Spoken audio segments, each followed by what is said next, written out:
acompañarnos en esta transmisión. Antes de comenzar, querríamos compartir contigo algunos materiales sobre el tema de hoy que podrían resultar de interés. En el chat te vamos a dejar los enlaces. Primera llamada.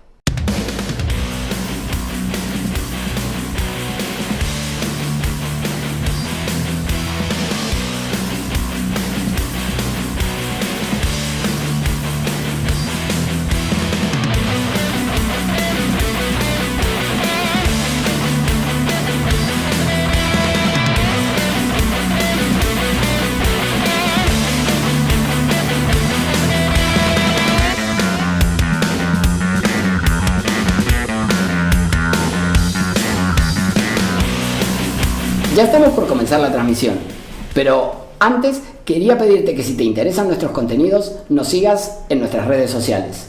En el chat vas a encontrar los enlaces. Cuando regreses, estaremos comenzando. Segunda llamada.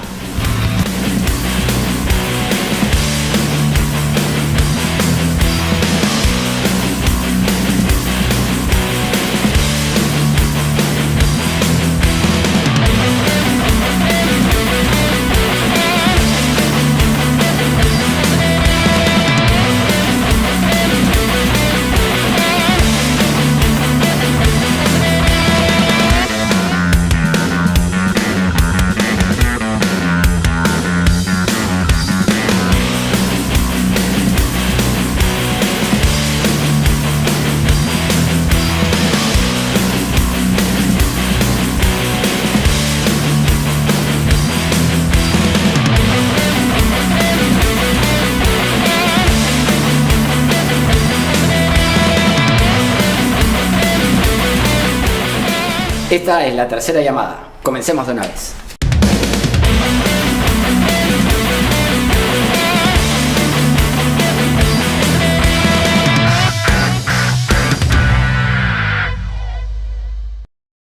Hola, ¿qué tal? Muy buenas tardes, muy buenas noches ya.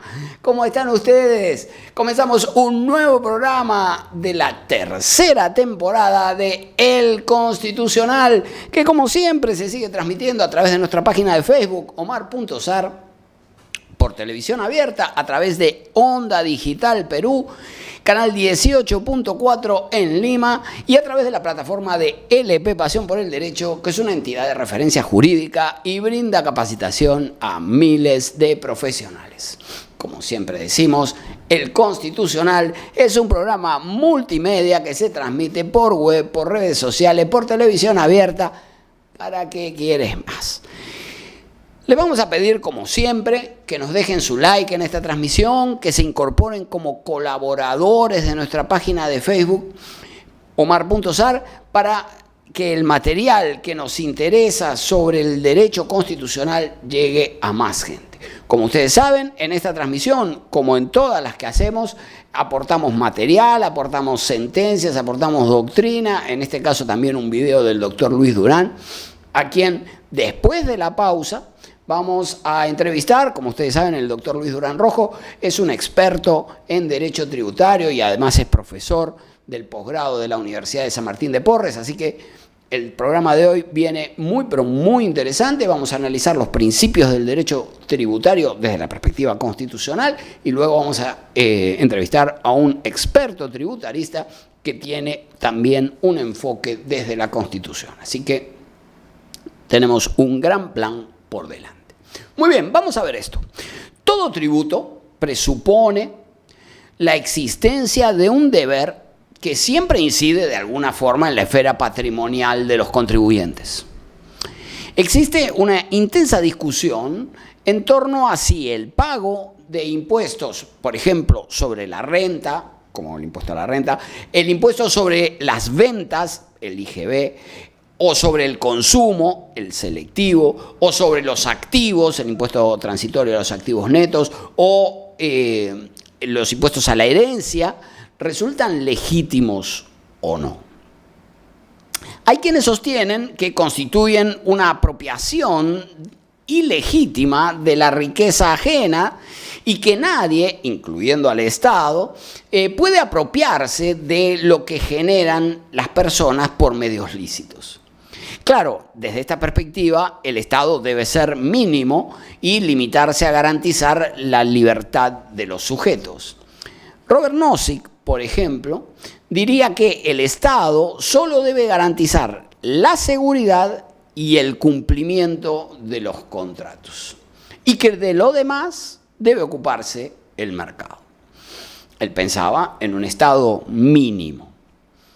Sin embargo, existe otra perspectiva distinta a la que podríamos llamar comunitarista y que presupone una oposición al individualismo extremo y que enfatiza la importancia de la comunidad y del bien común en la vida política y social. El profesor Michael Sandel, que es un profesor de Harvard, afirma que el comunitarismo es una respuesta al liberalismo en cuanto éste se centra en los derechos y las libertades individuales, y hasta ahí está bien, pero no presta suficiente atención a la importancia de la comunidad, la solidaridad entre las personas y el bien común. Desde esta perspectiva, el deber de contribuir se basa ya no solo en una compensación por los servicios recibidos, que pueden ser en materia de seguridad, de administración de justicia, o de educación, o de salud, o lo que fuere, sino también desde la perspectiva del compromiso solidario con los demás. Entonces, podemos enfocar esto desde múltiples perspectivas teóricas, desde la perspectiva del deber comunitario del que es parte de una sociedad o desde la perspectiva del que tiene intereses y deberes que cumplir. El Tribunal Constitucional sostuvo que la empresa privada, como expresión de un sector importante de la sociedad, tiene especial responsabilidad frente al Estado a la hora de contribuir. Y añadió que la economía social de mercado condiciona la participación de los grupos económicos en armonía con el bien común y el respeto del interés general, estableciendo límites para que la democracia constitucional no sea un espacio donde se impongan las posiciones de los más poderosos económicamente en detrimento de los bienes jurídicos protegidos constitucionalmente.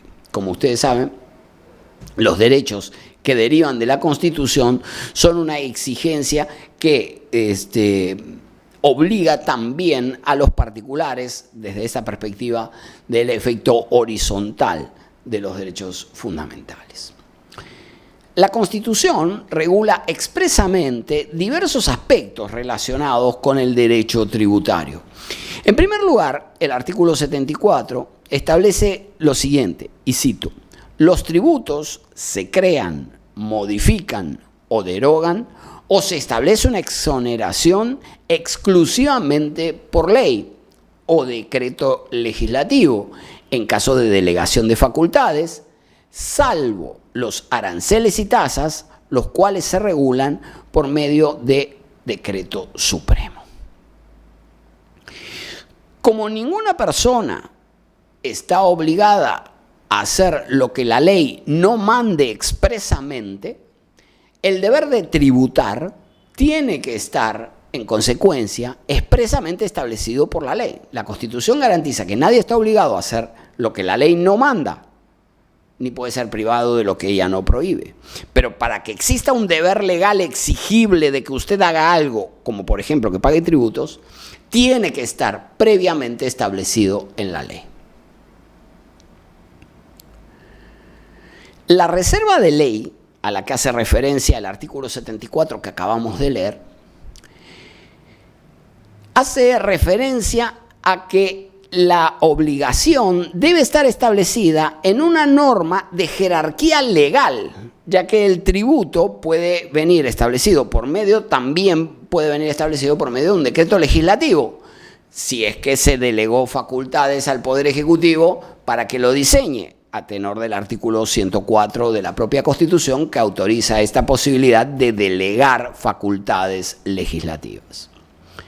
Queda claro que los reglamentos no pueden establecer tributos ni incluir los aspectos centrales de estos, como por ejemplo el hecho generador, el sujeto obligado, la materia imponible o la alícuota del tributo.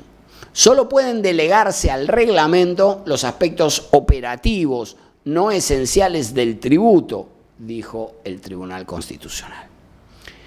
En este punto debemos diferenciar entre impuestos, contribuciones y tasas, porque como habrán visto en la disposición, tienen una regulación, pueden tener una regulación diferente. Tienen una regulación diferente. Porque las tasas, como ya hemos dicho, se regulan por medio de decisiones del Poder Ejecutivo, a través de decretos supremos y no por medio de la ley.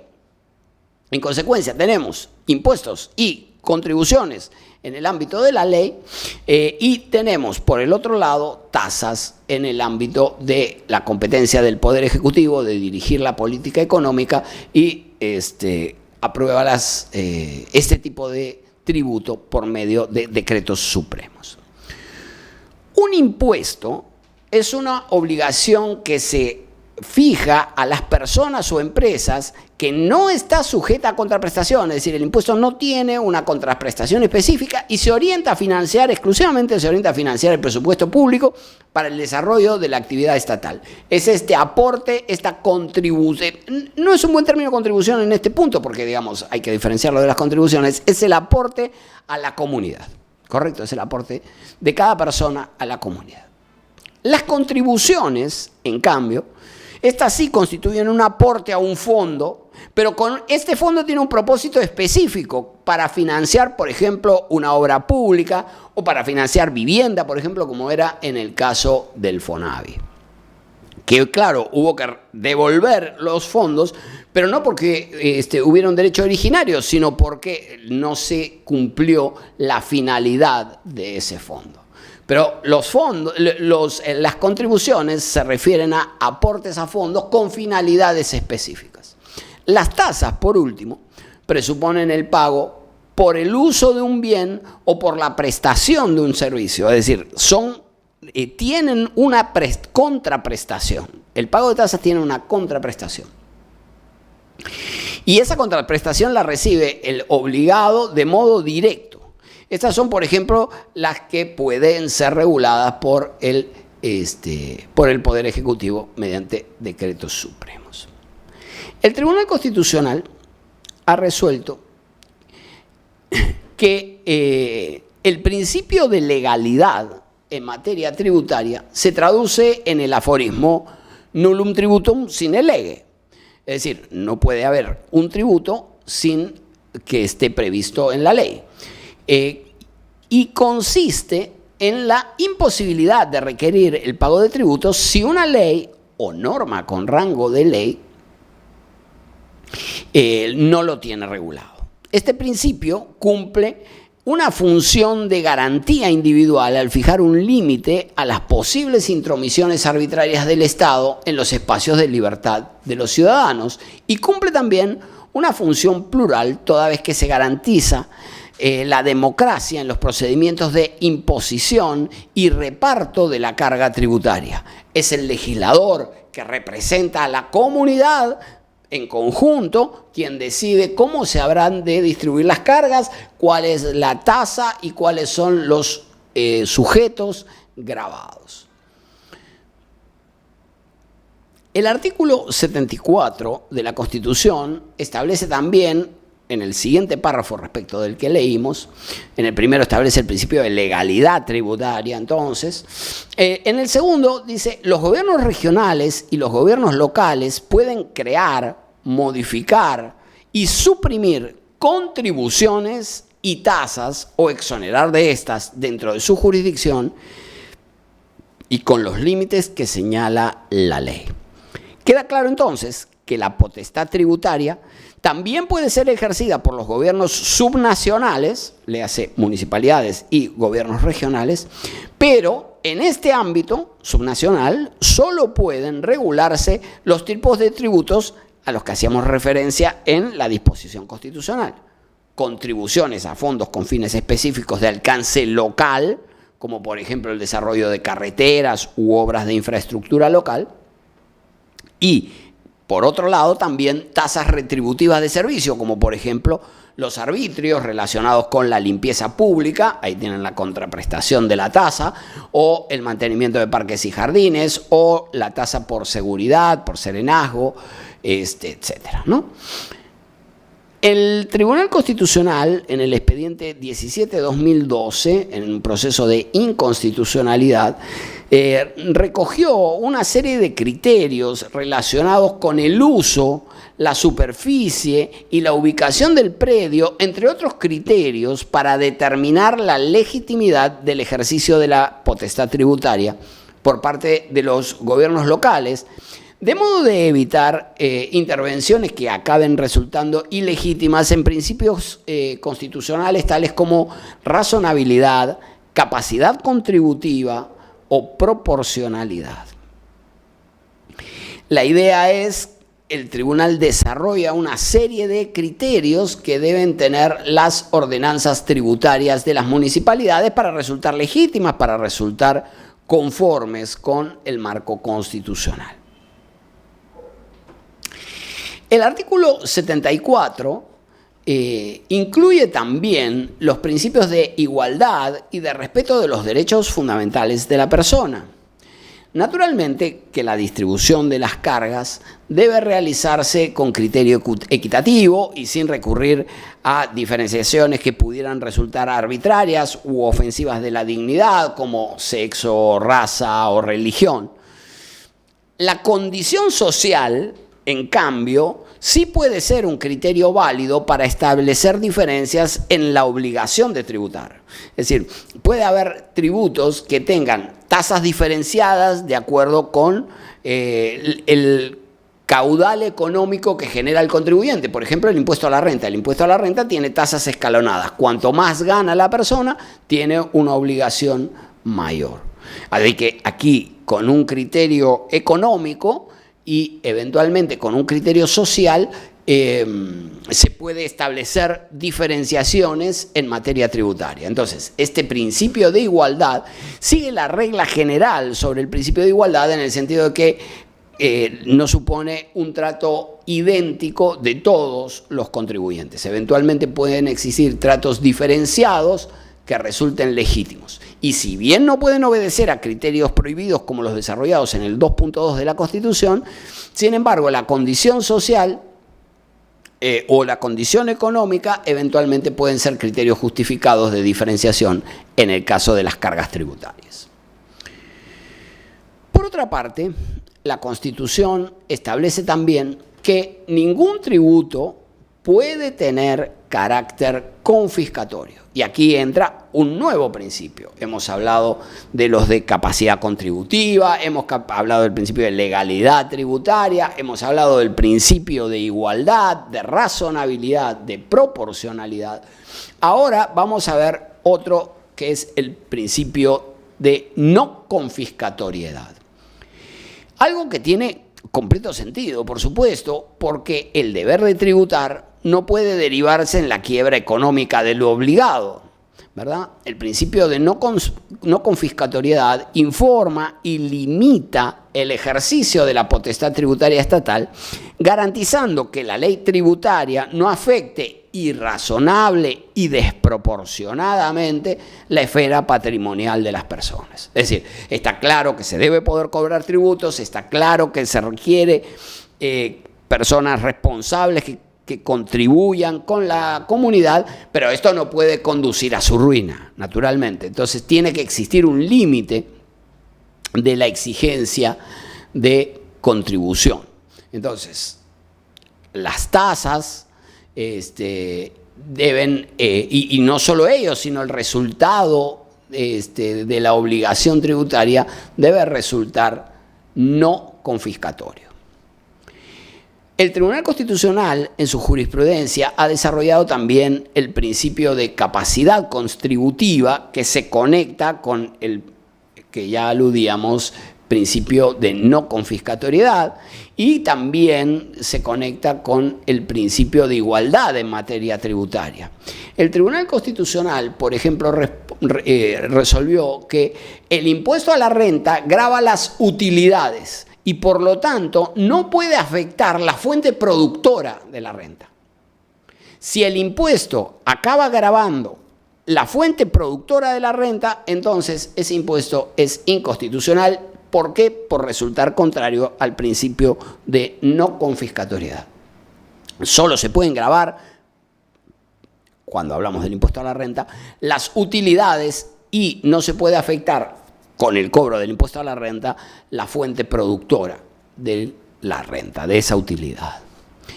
El Tribunal Constitucional además afirmó que la distribución de las cargas debe resultar equitativa, no igual, no idéntica, no todos de la misma manera, debe resultar equitativa, atendiendo al deber de que todos contribuyan, pero también atendiendo a la medida de la posibilidad de cada uno de ellos. Entonces, el tribunal hace una composición aquí de 3 principios tributarios a los que hicimos referencia. El de no confiscatoriedad por un lado, el de igualdad por el otro y el de contributiva en tercer lugar. Entonces, como verán ustedes, hacen un conjunto que debe mantenerse en equilibrio para resultar proporcionado y conforme con la Constitución, según dijo el tribunal. El órgano de control de la Constitución dijo que el principio de no confiscatoriedad se encuentra directamente conectado con el derecho a la igualdad en materia tributaria, como aquí señalábamos, o, lo que es lo mismo, con el principio de capacidad contributiva, según el cual el reparto de los tributos ha de realizarse de forma tal que se trate igual a los iguales y desigual a los desiguales, por lo que las cargas tributarias han de recaer en principio donde exista riqueza que pueda ser gravada, lo que evidentemente implica que se tenga en consideración la capacidad personal o patrimonial de los contribuyentes. Entonces, aquí aplica la lógica general del principio de igualdad. Como ustedes saben, el principio de igualdad no garantiza trato idéntico. Lo que garantiza es que se trate de la misma forma a los que se encuentran en la misma condición y eventualmente que se trate diferente a los que se encuentran en una condición distinta. Así que el principio de igualdad se vulnera por discriminación cuando se trata desigual a los que se encuentran en la misma condición y también se vulnera por indiferenciación cuando se trata igual a los que en realidad son distintos. En el caso del impuesto a las transacciones financieras, donde por ejemplo analizó el tema de la confiscatoriedad, sostuvo que él debía en ese caso confirmar la constitucionalidad en abstracto, pero que los jueces ordinarios se encontraban en la plena facultad de inaplicar el impuesto a las transacciones financieras en aquellos casos específicos que puedan ser sometidos a su conocimiento cuando sea reconocible el efecto confiscatorio del impuesto a la luz de la capacidad económica de los sujetos afectados.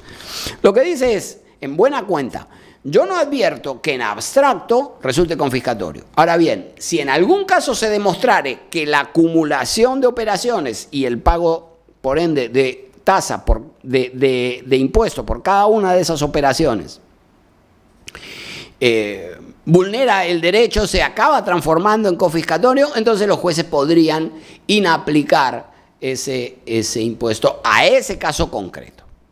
¿Correcto?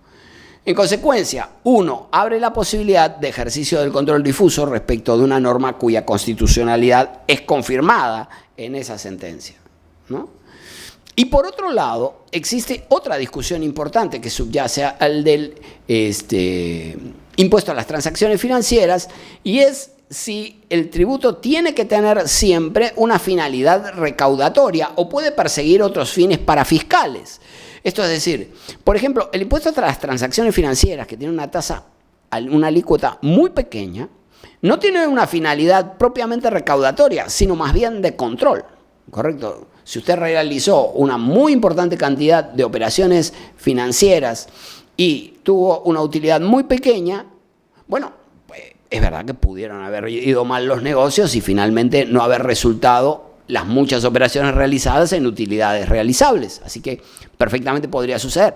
Pero convengamos en que es un indicador que justifica pegar una mirada, ¿no? Por otro lado, existen otro tipo de tributos, por ejemplo, los tributos que se aplican sobre el consumo de determinados productos, cigarrillos o gaseosas, con miras a desalentar el consumo, o tributos, por ejemplo, a los juegos, casinos y máquinas tragamonedas, que también tienen impuestos especiales, ¿verdad? Entonces, existe una discusión sobre la legitimidad de establecer fines más allá de la recaudación.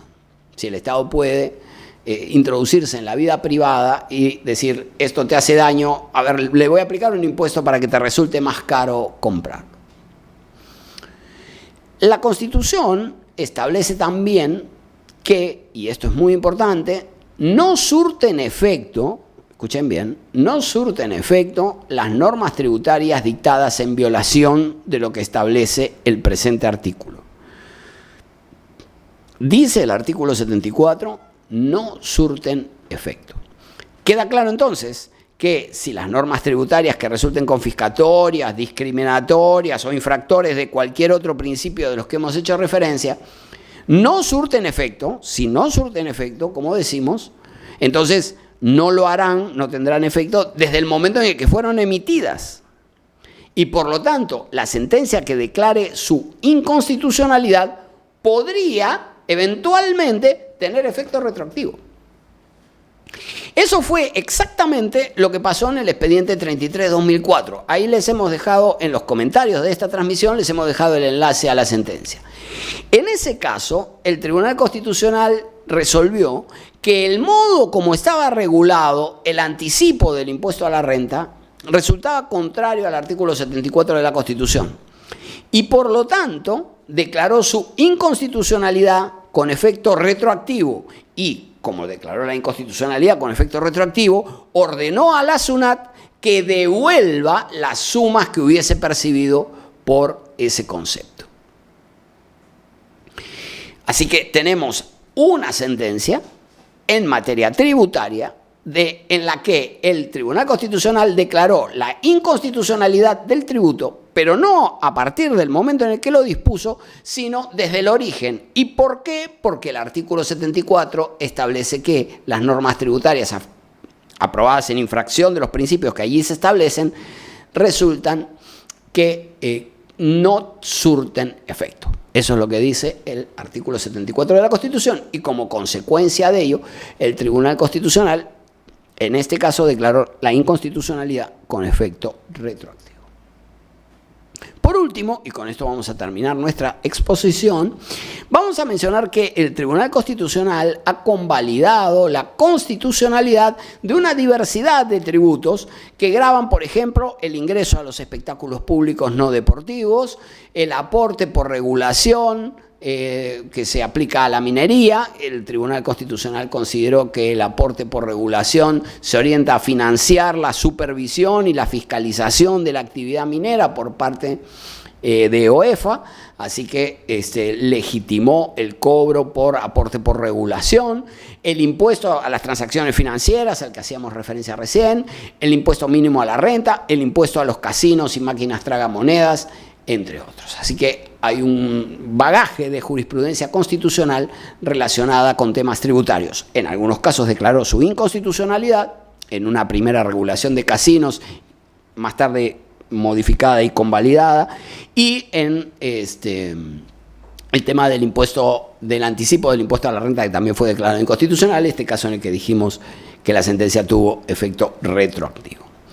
Vamos a dejar aquí nuestra exposición y después de la pausa vamos a conversar con el doctor Luis Durán Rojo, que como todos ustedes conocen es un reconocido experto en materia tributaria y es profesor del posgrado de la Universidad de San Martín de Porres. Les vamos a pedir que dejen su like en esta transmisión para ayudarnos a la distribución. Muchísimas gracias.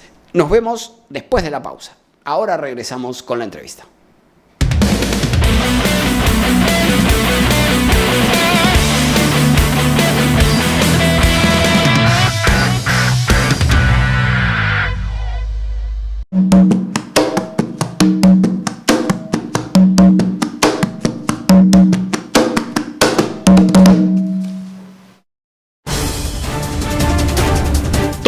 miércoles a las 9 de la noche. Los espero en Lapsus por Onda Digital Perú para que sepas la verdad, para que te enteres lo que realmente debes saber y para que no te dejes engañar por otros que siempre mienten o engañan a la población.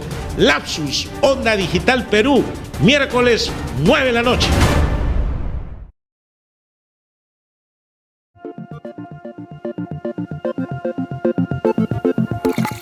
Todos los martes a las 7 de la noche, Punto Crítico, por Onda Digital Perú. Un programa dirigido a analizar los principales acontecimientos de la economía y la política a nivel nacional y mundial. Punto Crítico, todos los martes a las 7 de la noche por Onda Digital Perú. Los espero.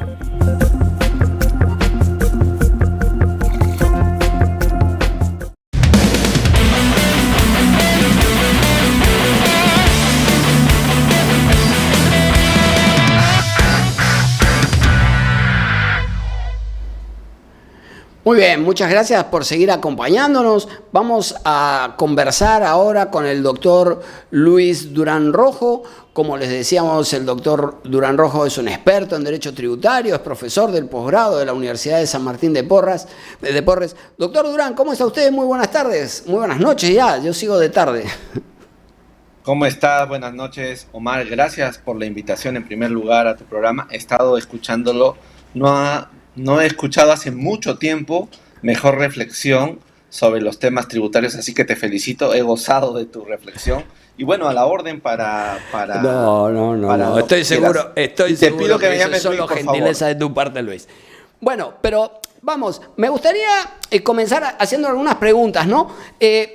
¿Cuál es la relación que tú encuentras entre el tributo y el derecho de propiedad? Porque justamente empezábamos por ahí, ¿no? Lo que decíamos es la capacidad de contribuir juega un papel crucial y puede resultar legítimo o no, pero depende de esta relación. ¿Cómo observas tú esta relación entre propiedad y obligación de tributar? Mira, yo he sostenido que no hay forma de hablar del tributo sino a partir de la modernidad. Todo lo que se diga de tributos antes de la etapa moderna, en mi opinión, no es un tributo, porque hay un elemento clave, que es el derecho de propiedad. No es posible hablar de tributación ni de tributos si no reconocemos que existe en nuestras sociedades el derecho a la riqueza, el derecho a la propiedad. Es como el mínimo común denominador. ¿Por qué? Porque como tú bien has dicho, el tributo es dar una parte de tu riqueza en favor del bien común. Por lo tanto, diría yo que en sociedades comunistas, por ejemplo, no puede haber tributos porque no hay propiedad privada. Yo siempre insto a mis alumnos en la universidad a que recuerden que todo tributarista y todo defensor del derecho constitucional tributario es ante todo un defensor de las libertades económicas de las personas, en concreto de la libertad privada, la del derecho de propiedad. Y así empieza el tributo en la modernidad. En el liberalismo, cuando empieza la historia del derecho constitucional, se parte de un concepto, Omar, que tú lo contabas cuando citabas a Nozick, me parece, ¿no? Al profesor, al filósofo del derecho. Mira, el liberalismo empieza bajo la siguiente idea. En el momento en que surge esto, hay un rey, no hay un estado todavía, hay un rey que está cobrando tributos a los señores feudales y se los cobra de cualquier forma. Entonces, en ese momento se habló del poder tributario. O sea, el Estado, el rey, se siente en poder de cobrar tributos a los demás, a sus señores feudales, porque a partir de allí, Omar, les puede garantizar seguridades. Entonces, los señores feudales, cuando ven que el rey empieza a cobrarles más allá de lo razonable, se levantan en armas y reaccionan. Y ahí surge aquella cosa que es fundamental para los constitucionalistas, que es la Carta Magna inglesa. Lo primero que firman en la Carta Magna, Omar, no son los derechos de libertad individual. Es una frase, no taxation without representation. No hay tributo si el que lo paga consiente en ese pago. Yo por eso a veces me río, tú me permitirás este programa, digo que el derecho constitucional no surgió por las libertades, surgió por los tributos. Porque viejo, justamente a ver, el núcleo las central es- revoluciones modernas tienen una base tributaria. Esta idea de los gringos que se separan de la colonia por el tema del impuesto al té. La Revolución Así es. Francesa por el impuesto que le querían clavar a la propiedad. Así es. En fin, estamos Exactamente. vinculados con los tributos desde muy temprano. El constitucionalismo está muy vinculado con las obligaciones. Pero de tu discurso yo derivo que tú respaldas el deber de contribuir de las personas. Es decir, Sí. no compartes la teoría de Nozick de es un robo, digamos, es una exacción ilegal de la riqueza que yo genero. Y esto debilita la generación de riqueza, dirían los liberales ortodoxos y férreos, ¿no? Sí. En el sentido de que esta ausencia de deber comunitario, no existe un deber comunitario, existe yo solo. Y por lo tanto, que me Sí. quiten un impuesto para financiar a otro es desposeerme. ¿Cómo lo ves? Sí, mira, yo creo que Nozick y los neoliberales, voy a ponerle ese término muy general, Llamémosle así. o los liberales actuales, no entienden una cuestión que Adam Smith había desarrollado mucho, que es la siguiente. Si nosotros queremos cautelar nuestro derecho de propiedad, decían en el liberalismo original, necesitamos de todas maneras que haya algún ente que regule un mínimo común denominador. O sea, reglas de juego, justicia y defensa externa. Ese es el derecho mínimo de un Estado liberal. Y eso tiene que ser financiado. ¿Cómo financias ese mínimo? La única forma de financiar un Estado mínimo o máximo es el tributo. Por lo tanto, en una perspectiva liberal, no es que el tributo es un robo, sino que el tributo es un instrumento mínimo para asegurar mis derechos individuales. ¿Cómo los aseguro? Creando una entidad que genere un respeto, que genere una cautela a mis derechos individuales. Si no hay Estado, si estamos en la utopía liberal de que no existe y que cada uno conserva su derecho, tarde o temprano, como decían los críticos del liberalismo, la mano invisible va a hacer que unos no respeten los derechos de los otros. Y ahí Adam Smith fue muy claro. El mercado funciona en la medida en que haya reglas de juego. ¿Y quiénes la financian? La tienen que financiar los propios jugadores. Pero de allí, de ese momento al hoy, ha pasado mucho tiempo. Yo efectivamente creo que en el derecho constitucional moderno hay que hacer la siguiente reflexión. El constitucionalismo actual es una síntesis, dice el Tribunal Constitucional peruano, y lo ha dicho el Tribunal Constitucional alemán hace muchos años. He leído tu libro, tú hablas en algún momento de este asunto, muchas gracias, está estupendo. El Tribunal Constitucional alemán empieza diciendo que el constitucionalismo actual es una síntesis entre el liberalismo y la socialdemocracia, por ponerle algo así, ¿no? Entonces, aquella frase, ¿te acuerdas de tanta libertad como sea posible y tanto Estado como sea necesario para cautelar esa libertad? Muy bien. Entonces, la pregunta es, en ese modelo, ¿por qué pagamos impuestos? ¿Lo pagamos para cautelar nuestros derechos? ¿O lo pagamos para construir una entidad que permita que la comunidad, el grupo colectivo funcione? Y ahí es donde surge la idea siguiente. Nadie puede pagar tributos sin antes no tiene un consentimiento previo, en términos teóricos. Eso mismo entra en la exigencia de legalidad. Y ahí metemos al ahí legislador democrático como representante de la comunidad para que distribuya las cargas. Sandel diría, formamos parte de la comunidad, hay fuertes y débiles, hay gente que tiene aptitudes rentables y hay gente que tiene aptitudes no rentables. Hay actividades que son necesarias y que pueden no generar riqueza de inmediato, pero que son indispensables. Los creadores artísticos son indispensables. Claro, no generan la misma riqueza que genera el investigador que desarrolla computadoras. Tal vez, no lo sé, y creo que incluso esto es discutible.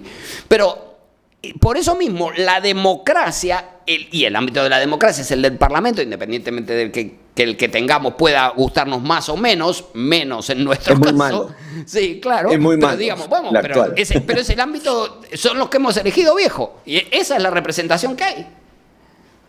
Sí. Mira, tú has apuntado a algo interesante de Sandel, pero quisiera yo volver un poquito más atrás. En el derecho tributario se discutió al comienzo ¿cuál es el fundamento para tributar? Y hay un gran profesor que se llamó Benvenuto Griziotti, es el maestro del derecho tributario moderno, y Benvenuto decía que la única razón que justifica el pago de tributos es la capacidad contributiva.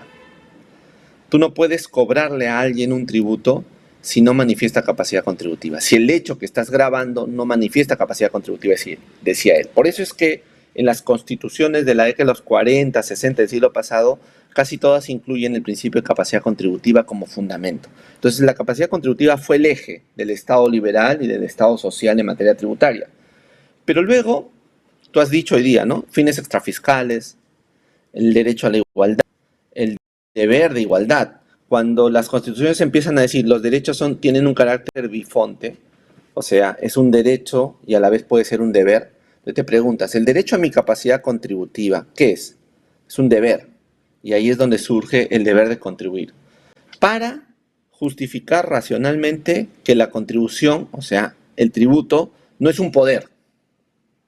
Porque el Estado no oprime al individuo. Ahí es donde hay el cambio de lógica de Estado.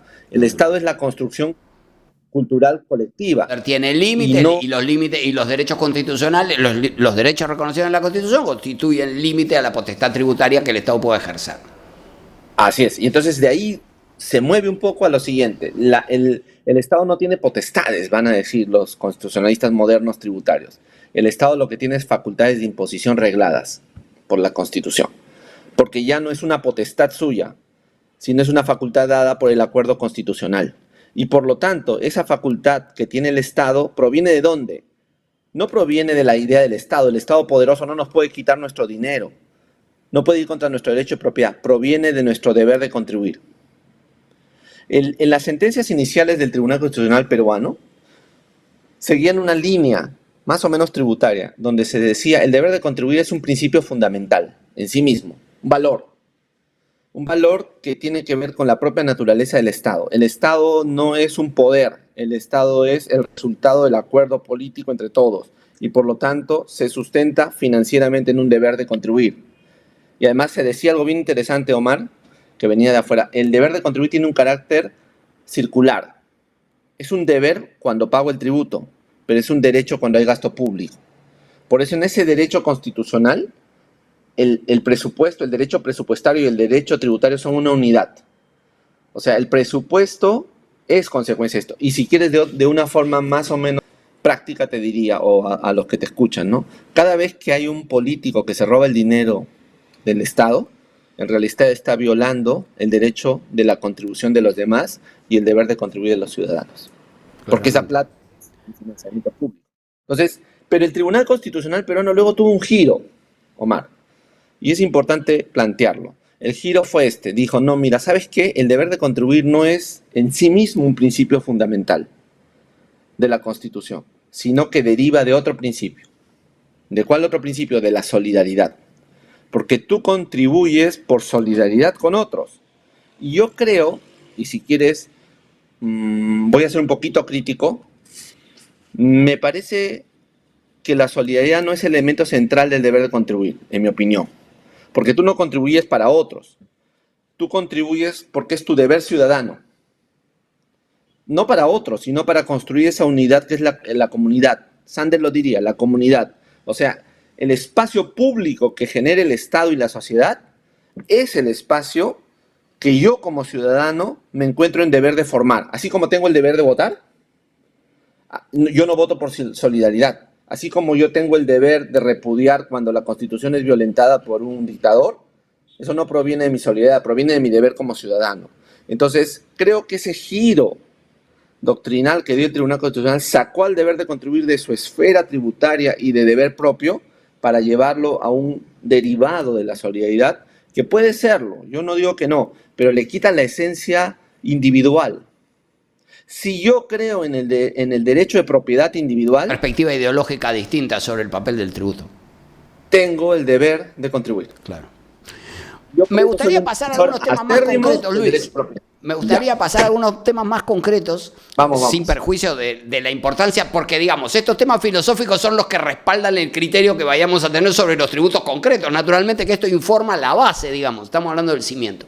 Pero me gustaría conversar contigo un poco el incumplimiento del pago oportuno de obligaciones tributarias, naturalmente, que deriva en la obligación de pagar intereses moratorios. Esto es lo usual entre privados, entre particulares, con el Estado, todo. Muy bien. Pero ahora bien, el Estado puede cobrarte impuestos, incluir la mora en que incurra la administración o el tribunal fiscal más allá del plazo legal. Ya hemos discutido sobre esto en un evento en la Universidad de San Martín de Porres, pero me gustaría que puedas plantear tu perspectiva sobre esta, aun cuando resulta discrepante de la mía, pero me interesa que tú plantees un poco tu perspectiva, porque es distinta de la del tribunal. El tribunal dice, no, lo puedes cobrar la mora por el plazo legal, y yo la verdad que estoy de acuerdo con él. ¿Cuál es tu perspectiva?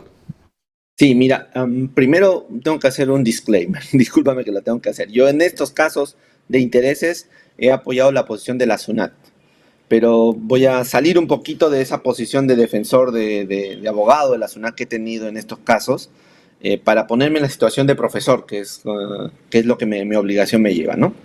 Mira, la discusión es la siguiente. Cuando yo pago el tributo, cuando yo pago el monto tributario, estoy sosteniendo mi deber de contribuir para con el Estado. Por lo tanto, si yo no lo pago oportunamente, yo tengo que garantizar que ese pago se mantenga en el tiempo. Eso es lo que se llama el interés. El interés, digámoslo así, compensatorio, moratorio. El concepto puede cambiar, pero no es por lo tanto una sanción. Y ese interés debe mantenerse firme en el tiempo. Originalmente, el interés moratorio se estableció como un interés muy similar al de los bancos, para evitar que un ciudadano, cuando pague sus tributos, se financie con el tributo en sus actividades. Es decir, si yo tengo que pagar al banco o tengo que pagar al Estado por el tributo, tengo que tener un incentivo, decían los economistas, para pagar al tributo antes que al banco. Por eso es que el interés moratorio era del mismo tiempo. Y eso ha cambiado. Siempre se paga mora. Hoy día se ajusta el valor, en algunos casos, del principal a través de una tasa de ajuste por inflación. Entonces, ese es el contexto, Omar. En un momento dado, ocurría lo siguiente. En el Código Tributario había una disfunción entre dos tipos de normas. Había una norma que establecía que los intereses corrían diariamente y había otra norma que establecía los plazos de vencimiento de los procedimientos administrativos tributarios, que son los procedimientos donde el contribuyente discute con el Estado la determinación del tributo. Entonces, habían dos reglas en el código. ¿Cómo relacionar esas dos reglas? Es el problema jurídico. Un sector de la doctrina decía, mira, fíjate, tenemos que ponderar la situación y darle más peso al derecho de petición del contribuyente. Y por lo tanto, una vez vencido el plazo en el cual los tribunales administrativos deben resolver, ya no debería correr interés. El otro sector de la doctrina, entre los que me encontraba yo, decíamos, no tiene uno que ver con lo otro. Posiblemente se puede sancionar al Estado por su demora, pero el interés no tiene que ver con la demora, tiene que ver con el no pago del tributo. Y durante el procedimiento administrativo no se cobra la deuda, no hay ejecución como en otros actos administrativos. En el caso tributario no se cobra. Esa es la discusión práctica, pero que te lleva al término constitucional, Omar. Y entonces, yo defendí, como te dije... que genera, Luis, el incentivo que genera es a no resolver. Tú puedes quedarte sentado sobre el expediente porque de todas maneras vas a seguir cobrando intereses. Y yo, administrado, no tengo ninguna posibilidad de hacer nada, solo tengo que esperar. Es cierto que tengo que cubrir el interés del procedimiento porque yo lo insté. Claro, yo decidí meter la discusión allí. Pero cada día, vamos, tampoco es que se puedan sentar sobre el expediente y cobrarme mora por el plazo. Yo soy abogado de empresas en el Perú, ¿ok? O sea, no solo del Estado. Y te aseguro que todo abogado y que toda empresa toma nota de cuánto tiempo va a demorar el procedimiento. ¿Sabes para qué? Para ver el pago del tributo que no he hecho, cuánto de inversión tengo que sacar para ese momento. Y en muchos casos es una estrategia procedimental que demore. Entonces, esa es una primera cuestión. Es un incentivo, no es un incentivo para el Estado quiere cobrar. Es un incentivo, en todo caso, para que haya contención, para que haya lío. Ahora, sí había posibilidades de que el contribuyente pudiera ir. Se llama el silencio administrativo negativo. ¿Y por qué no lo usaban? Porque lamentablemente o afortunadamente, eso tendremos que verlo en otra conversación, cuando tú vas al Poder Judicial tienes que pagar la deuda o afianzarla.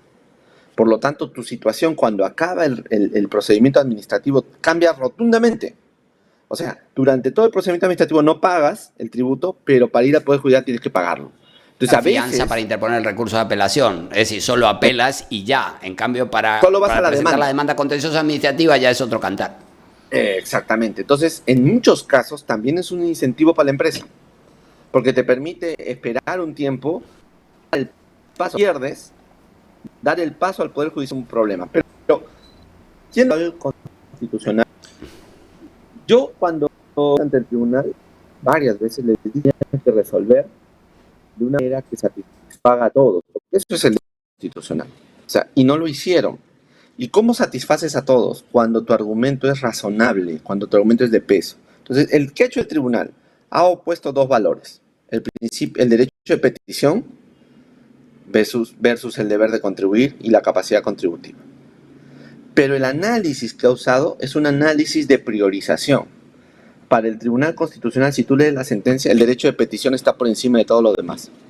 Con lo cual, en algún sentido, Omar, lo que está haciendo el Tribunal Constitucional es reestructurando su valoración sobre el tributo. El tributo no es tan importante como el derecho de petición. Eso es lo que a mí me hubiera gustado que resuelva ya en términos constitucionales. Yo no creo en eso. Yo creo que los derechos y los deberes deben ser razonados y ponderados, y el tribunal, lamentablemente, en mi opinión, no lo hizo. Mi crítica va por allí. Ahora, he entrado en un quilombo, me voy a contar por qué. Porque la Corte Suprema de la República, que estaba viendo un caso, también, que está viendo muchos casos de estos, ha sacado un precedente donde sí dice que hay que pagar interés en los plazos de las demoras.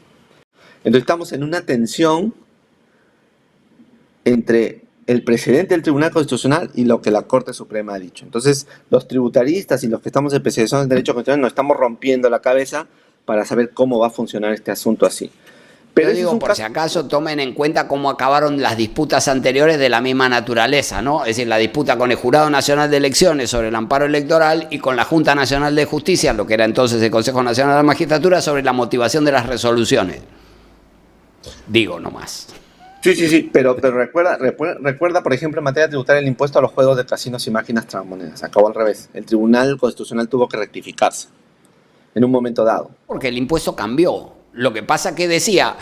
Porque cambiaron los miembros del tribunal. Recaudación menos premios es lo que está grabado, y después dijo el legislador, dijimos que eso era inconstitucional, y luego el legislador dijo, bueno, tienes que descontar un porcentaje, y si es confiscatorio, que el juez lo vea, ¿no?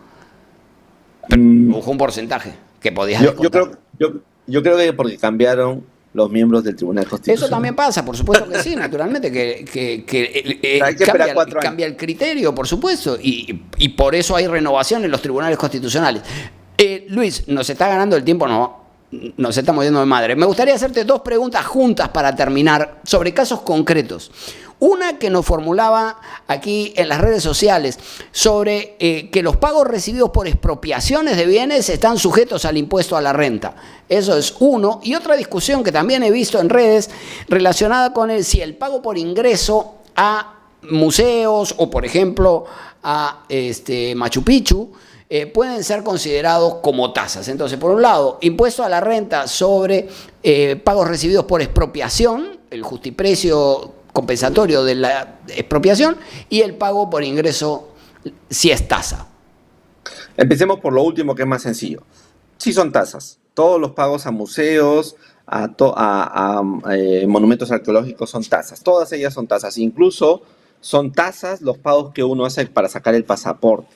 Todas ellas son tasas. Y tiene que tener un régimen. El problema es que, ustedes recuerdan al inicio de este programa, Omar contaba el artículo 74 de la Constitución y señalaba que en el caso del poder del Estado Nacional, la norma constitucional decía que el Poder Ejecutivo era el que establecía las tasas.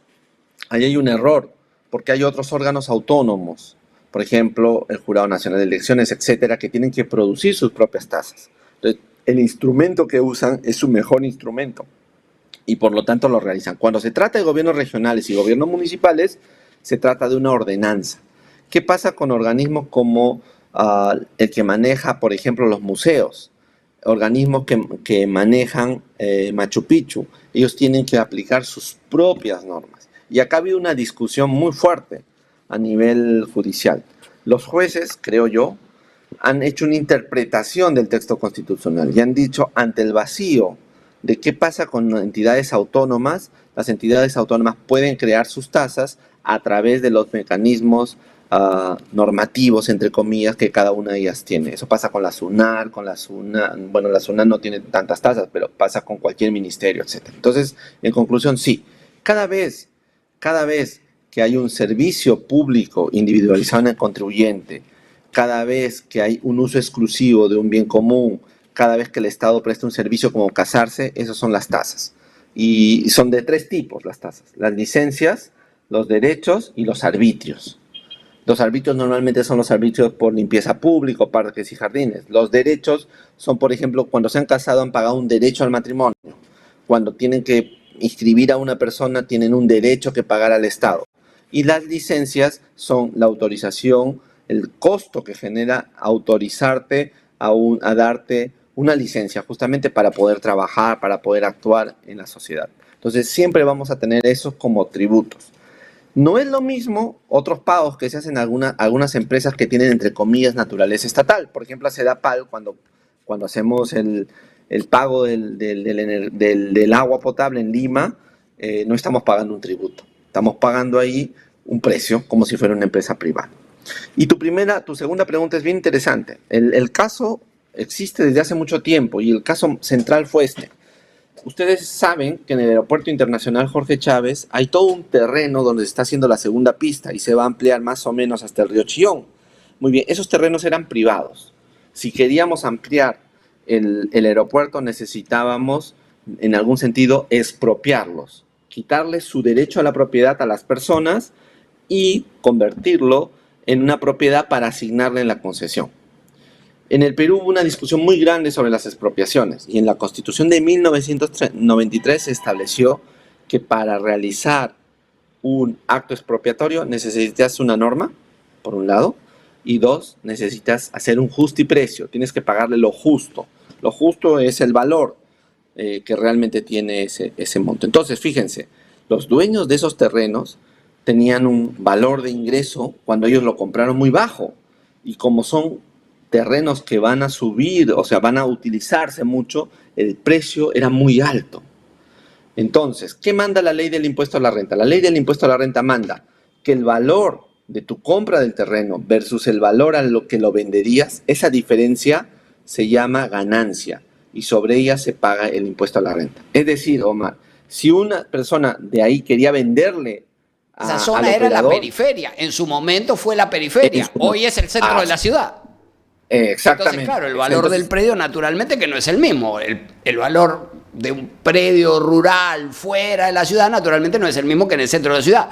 Solo que luego la ciudad creció y se comió esa zona rural. Y hoy finalmente estamos hablando del centro de la ciudad.